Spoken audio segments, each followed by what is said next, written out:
કેમ છો બચ્ચાઓ? મજામાં છો? તો તમને બધાને ગુડ ઇવનિંગ. તો હવે આપણે આ પ્રકરણ નંબર 7 માં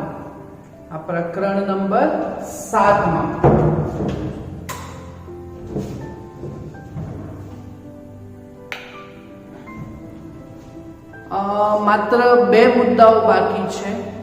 એક સરક્યા વિના ગબડતો પદાર્થ અને બીજું ચાક માત્રનો સિદ્ધાંત. વચ્ચે જે હતું તે મેં નહીં કરાવેલું, તો એ 2 મુદ્દાઓ આપણે હવે પૂર્ણ કરીશું.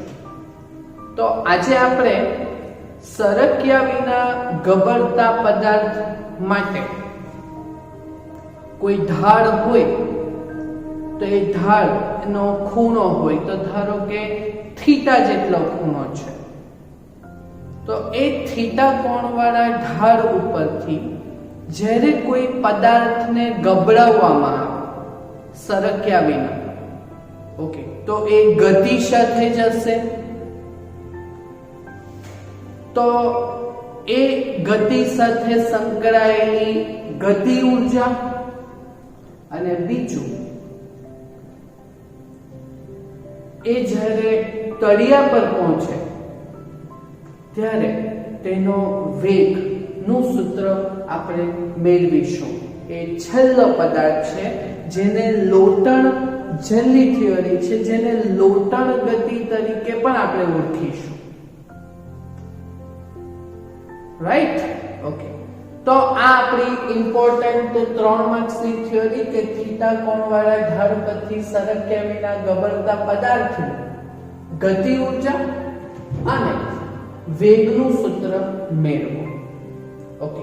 તો આપણે પહેલા તો શું કરશું કે એક ઢાળ જેવું લેશું થીટા કોણવાળો, કે જેની ઊંચાઈ કેટલી છે h.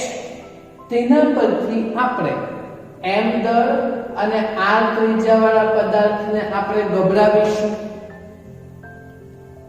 બરાબર છે? ઓકે. તો આ આકૃતિ ઉપરથી આપણે એક વાક્ય લખવાનું હોય તો આકૃતિમાં m દળ અને r ત્રિજ્યા ધરાવતો એક પદાર્થ h ઊંચાઈના ઢાળ પરથી સરક્યા વિના ગબડે છે. ઓકે. તો હવે આમાં જે છે ને, આ જે ગતિ છે ને, એ 2 પ્રકારની ગતિનું મિશ્રણ કહેવાય. આ જે ગતિ છે તે 2 પ્રકારની ગતિ ઊર્જાનું મિશ્રણ કહેવાશે. એક તો જે એનું દ્રવ્યમાન કેન્દ્ર છે, સેન્ટર, એ તો સીધું જ આવશે.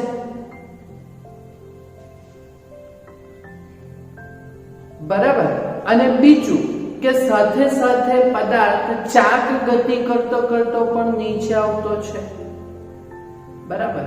એટલે આ ગબડવા વાળી જે ગતિ છે તે રેખીય ગતિ અને ચાક ગતિ એમ બંનેનું મિશ્રણ છે. તો આ વાક્ય લખીશું કે અહીં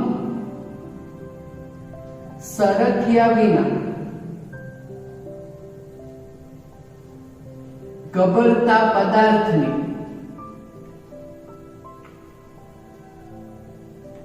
ગતિ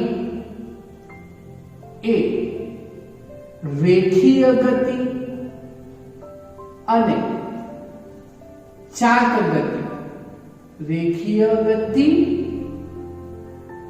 અને ચાક ગતિ નું મિશ્રણ આપણે કહીશું. એટલે રેખીય ગતિ અને ચાક ગતિનું મિશ્રણ છે એમ આપણે કહીશું. એટલે આપણે કોની વ્યાખ્યા, આપણે પદાર્થની ગતિ ઊર્જા એટલે કુલ ગતિ ઊર્જા, એમાં બંને પ્રકારની ગતિ ઊર્જા લેશું. રેખીય અને ચાક ગતિ બંને પ્રકારની ઊર્જા લેશું. એટલે માટે કુલ ગતિ ઊર્જા કેપિટલ K બરાબર એક તો ગતિ ઊર્જા રેખીય વાળી પણ લેશું વત્તા બીજી ચાક ગતિ એટલે પરિભ્રમણ વાળી પણ લેશું. બરાબર છે? ઓકે, એટલે કેપિટલ કે બરાબર, ચાલો રેખીય ગતિ ઊર્જાનું સૂત્ર 1/2 mv²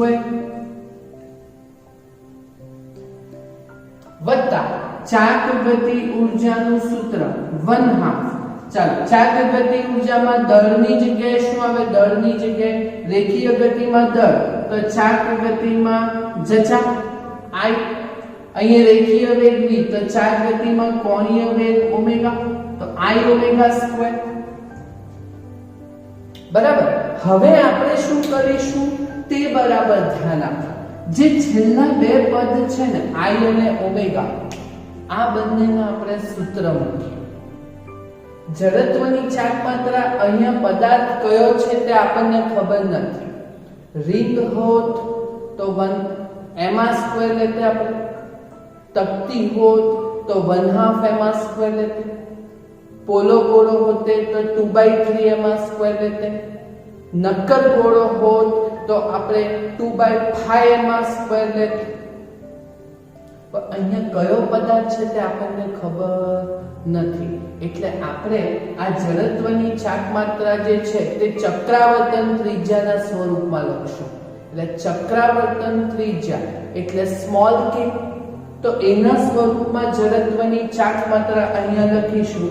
એટલે અહીં જડત્વની ચાક માત્રા I બરાબર mk² લેશું, જ્યાં k એટલે જડત્વની ચાક માત્રા, બરાબર.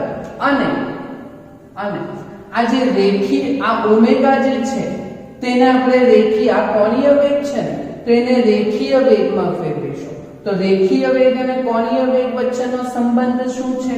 તો v બરાબર r ઓમેગા. અહીંયા ત્રિજ્યા કેપિટલ R છે, તો v બરાબર કેપિટલ R ઓમેગા. ઓકે, તો અહીંયા ઓમેગા બરાબર આપણે શું લેશું? v ના છેદમાં r. ઓકે, તો કુલ ગતિ ઊર્જાનું સૂત્ર કેપિટલ K બરાબર આપણે શું લેશું? તો 1/2 mv² એમ જ. અને જે છેલ્લા પદ બે જે ચાક ગતિના હતા એનું અહીંયા સૂત્ર બનાવ્યું આપણે. ઓકે, તો એના સૂત્ર પ્રમાણે અહીંયા 1/2 જડત્વની ચાક માત્રા એટલે m સ્મોલ k². ઓકે, અને અહીંયા ઓમેગા છે તો ઓમેગા બરાબર v/r, તો અહીંયા શું થશે? v² ના છેદમાં r² થશે. ક્લિયર? ઓકે, તો પછી જડત્વની ચાક માત્રા, તો પછી અહીંયાથી કુલ ગતિ ઊર્જાનું સૂત્ર જો 1/2 mv² 1/2 mv² બંનેમાં છે. ઓકે, તો 1/2 mv² આપણે કોમન લઈશું, બરાબર. અને કૌંસની અંદર શું આવશે? તો પહેલામાં 1 પ્લસ 1/2 mv² તો કોમન નીકળી ગયું છે એટલે પ્લસ k² ના છેદમાં r² એટલે 1 પ્લસ k² ના છેદમાં r².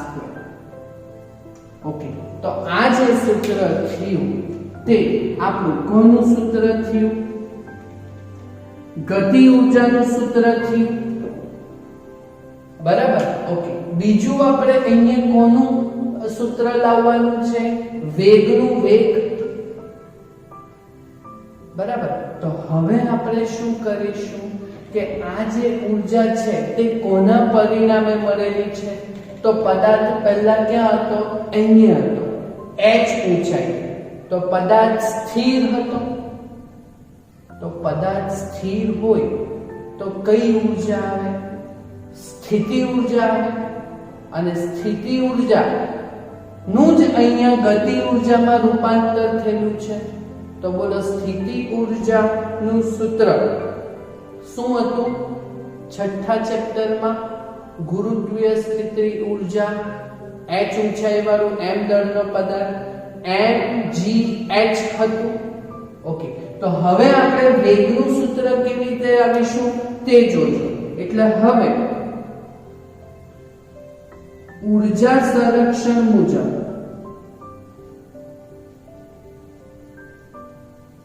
આપણે ઉર્જા સંરક્ષણ મુજબ અહીંયા એક ઉર્જાનું જ બીજી ઉર્જામાં રૂપાંતર થયેલું છે. ઓકે, તો પહેલા કઈ ઉર્જા હતી? તો પદાર્થને પહેલા ઉપર સ્થિર હતો એટલે સ્થિતિ ઉર્જા ઇઝ ઇક્વલ ટુ સ્થિતિ ઉર્જાનું જાણું શેમાં રૂપાંતર થયેલું છે? ગતિ ઉર્જામાં, એટલે કુલ ગતિ ઉર્જા. ઓકે, સ્થિતિ ઉર્જાનું સૂત્ર શું છે? તો ભાઈ mgh ઇઝ ઇક્વલ ટુ કુલ ગતિ ઉર્જાનું સૂત્ર અહીંયા કેટલું છે? તો ભાઈ 1/2 mv² ના છેદમાં 1 પ્લસ k² ના છેદમાં r². ઓકે, હવે અહીંયા કેન્સલમાં તો માત્ર શું થતું છે? m અને m દળ જ કેન્સલ થતું છે. ઓકે, તો મારે અહીંયાથી વેગને કરતા બનાવવાનો છે, તો v² ને કરતા બનાવું તો છેદમાં 2 છે તો આ gh સાથે ગુણાઈ જશે એટલે 2gh અને આ જે આખો કાઉન્સ છે તે છેદમાં આવી જશે. ઓકે, તો મારે અહીંયાથી v² ને જો હું કરતા બનાવું તો v² બરાબર 2 ગુણાઈ જશે એટલે 2gh ના છેદમાં શું આવશે? આ આખું જે ડબ્બુ છે કાઉન્સ તે છેદમાં આવી જશે એટલે 1 પ્લસ k² ના છેદમાં r² થશે. દેખાય છે તમને? બરાબર. તો બોલો વેગનું સૂત્ર શું આવશે અહીંયાથી? તો એક જ મિનિટ. હા, તો વેગનું સૂત્ર અહીંયાથી તમારું શું બનશે? હા, તો અહીંયાથી વેગનું સૂત્ર શું બનશે? તો v બરાબર વર્ગ આ બાજુ જાય તો વર્ગમૂળ એટલે આખાનું વર્ગમૂળ 2gh ના છેદમાં 1 પ્લસ k² બાય r². સમજ પડી? આ 3 માર્ક્સની ઇમ્પોર્ટન્ટ થિયરી છે. એટલે આમાં શું કહ્યું? કુલ ગતિ ઉર્જાનું સૂત્ર એટલે રેખીય ગતિ ઉર્જા વત્તા ચાપ ગતિ ઉર્જા. એમાં ચાપ ગતિમાં જે આ બે હતા એના સૂત્ર મૂક્યા.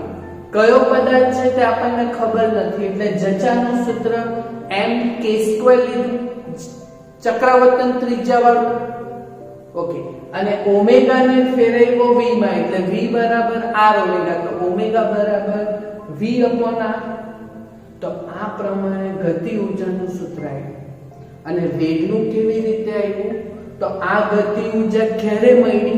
જ્યારે એકદમ ઉપર હતો h ઊંચાઈએ પદાર્થ તો સ્થિર હતો.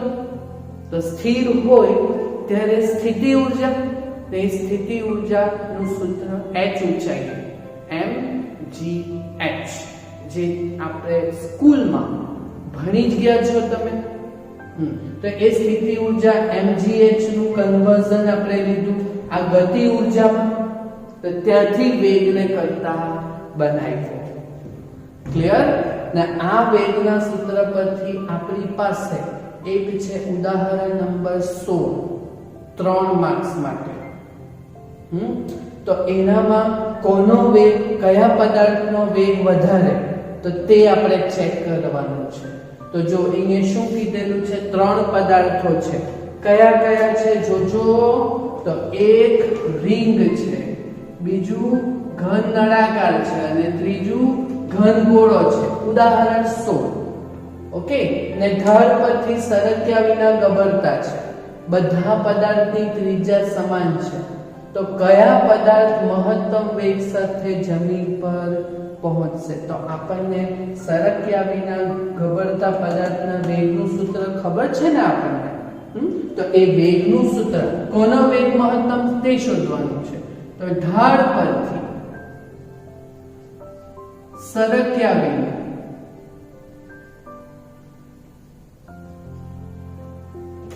ગબડતા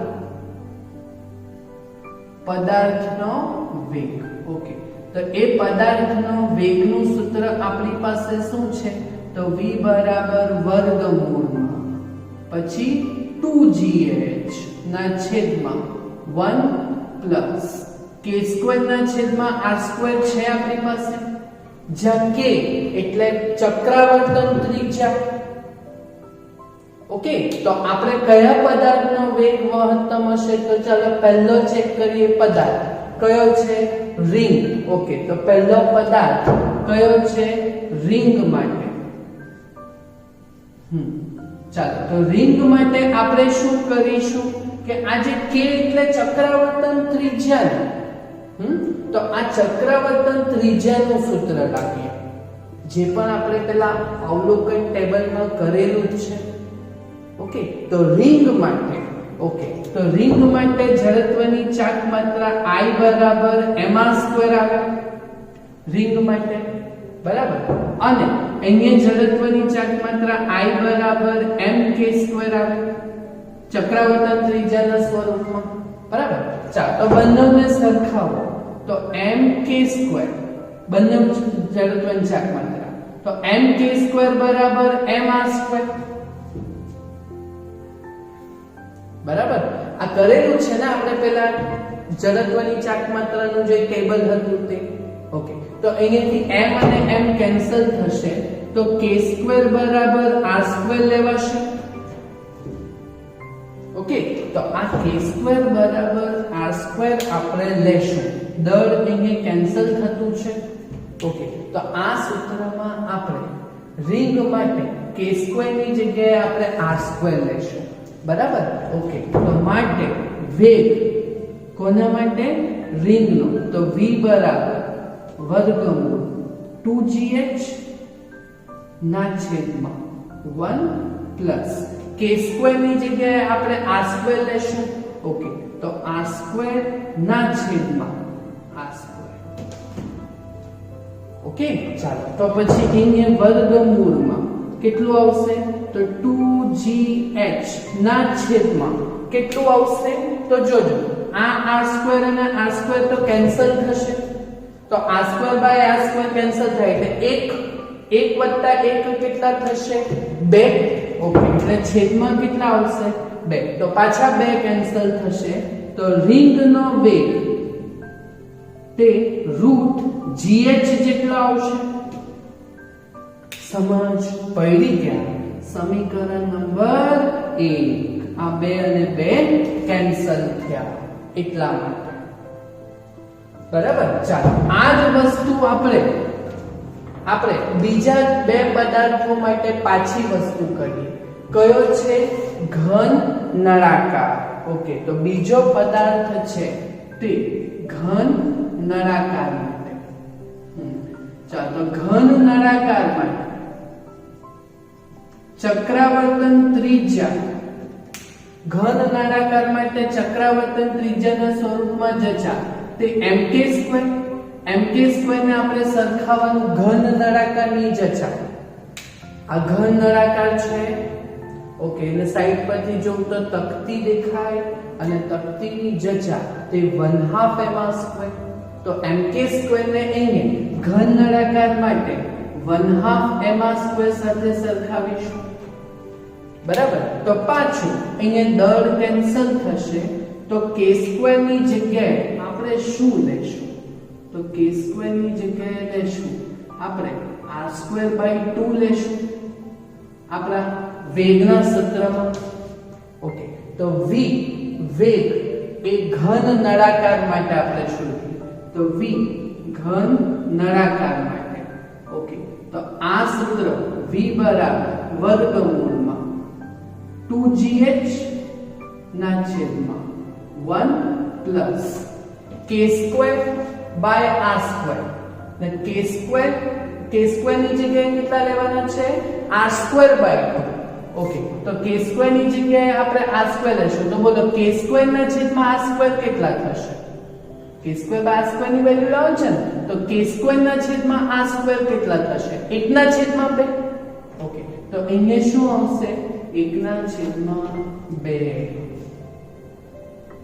ઓકે, ચાલો, એટલે v બરાબર વર્ગમૂળ 2gh ના છેદમાં 1 પ્લસ 1/2 એટલે કેટલા આવશે? 3/2.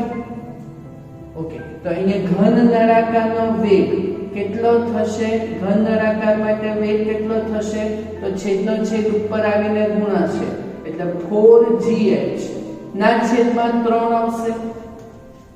બરાબર, તો આને આપણે કહેશું સમીકરણ નંબર 2.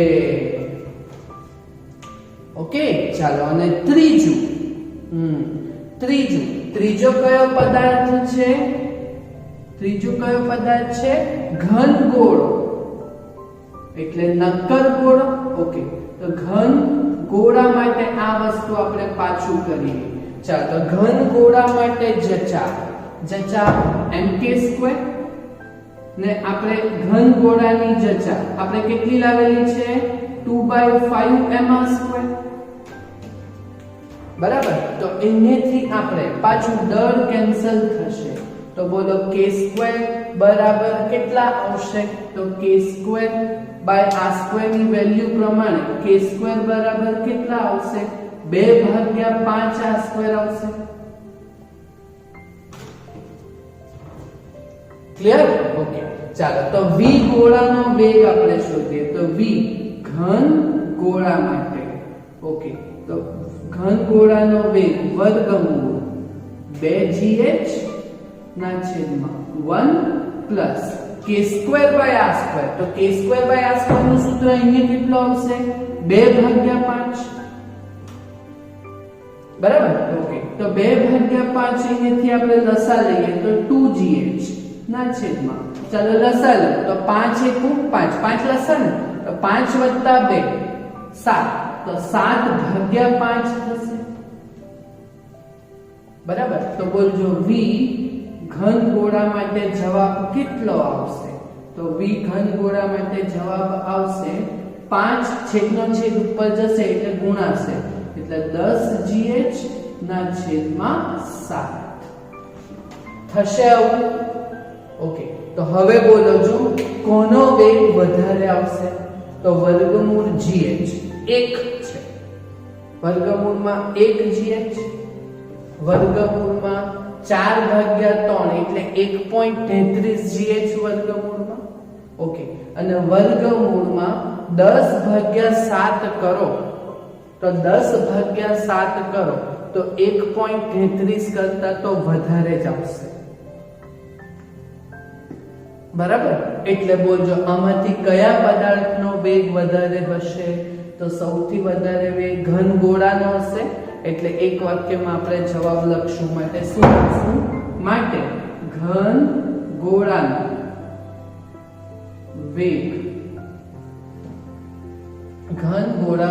વેગ એ સૌથી વધારે, એટલે ઘન ગોળો માટે ઘન ગોળો મહત્તમ વેગ સાથે જમીન પર પહોંચશે. બોલો સમજ પડી? આવડશે તમને આટલું કામ કરતા?